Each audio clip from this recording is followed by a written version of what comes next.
Welcome to my first vlog.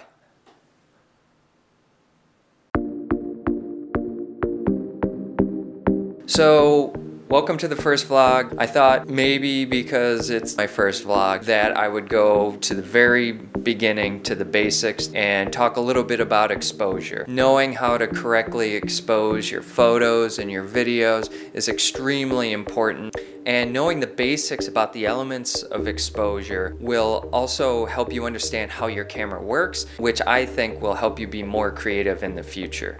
So let's get to it.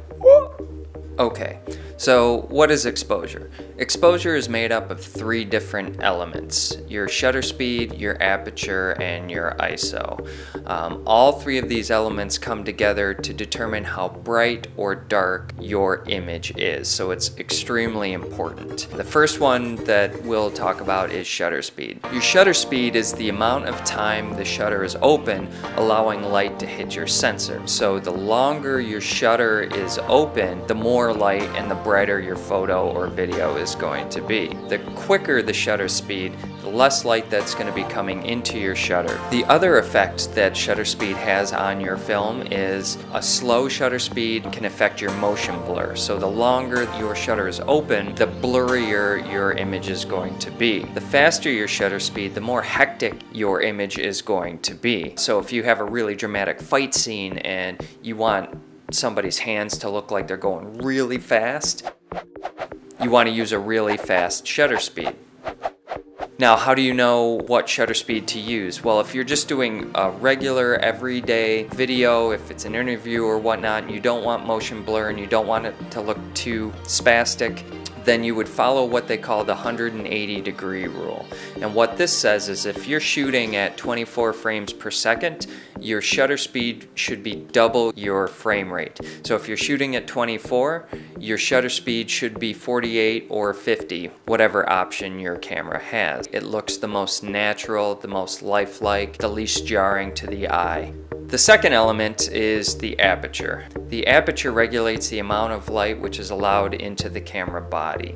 This is done through the lens, and it's usually regulated by a ring of blades. Aperture can range from 1.8 all the way up to, say, 22.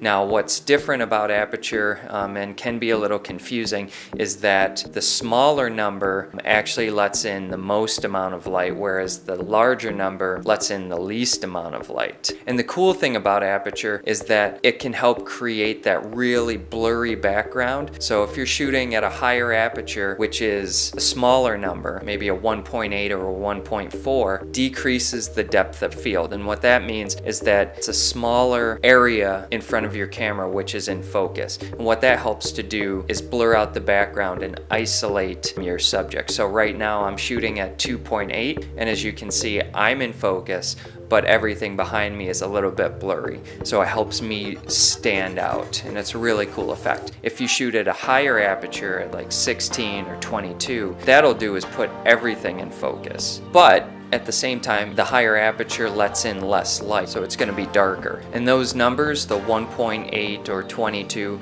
are called f-stops.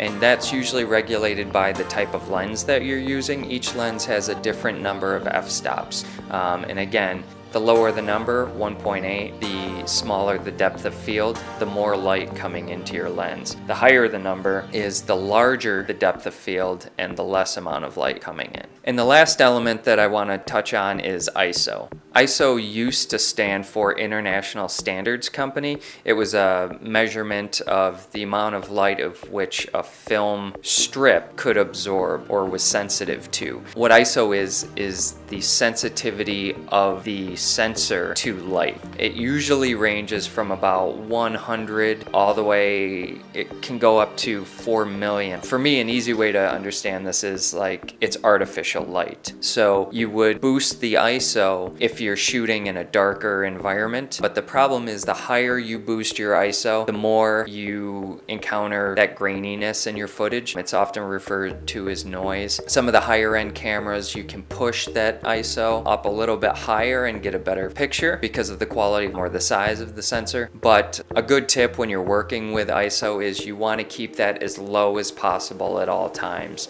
and it's usually the last thing you play with. First, you would set your shutter speed and then correct your aperture, and the last thing that you would adjust is the ISO, keeping it as low as possible while still getting that exposure. The last circumstance is when you encounter a situation where the environment is still too bright or it's still too dark even though you've boosted the ISO up or taken it all the way down. What do? If the environment is too bright and your settings can't correct for that, you would use what they call ND filters, or neutral density filters. And these are like sunglasses for your lenses. And so that helps reduce the amount of light coming into your lens. For the inverse, if you're shooting somewhere where it's really dark and you've got your aperture wide open, you're observing the 180-degree rule, and you boost your ISO and it looks really grainy, what you're gonna have to do is supplement with some lights. You'll find lighting is vitally important to your shoots, whether it's photography or video, although it's a little bit different. When you're shooting photography and you're taking photos, if it's a bit darker, you can just leave a longer shutter speed so it can absorb more of that light. But if you do that in video, you get that motion blur and it could really screw up your shot. So it's always good to have lighting options or to carry around some neutral density filters with you just in case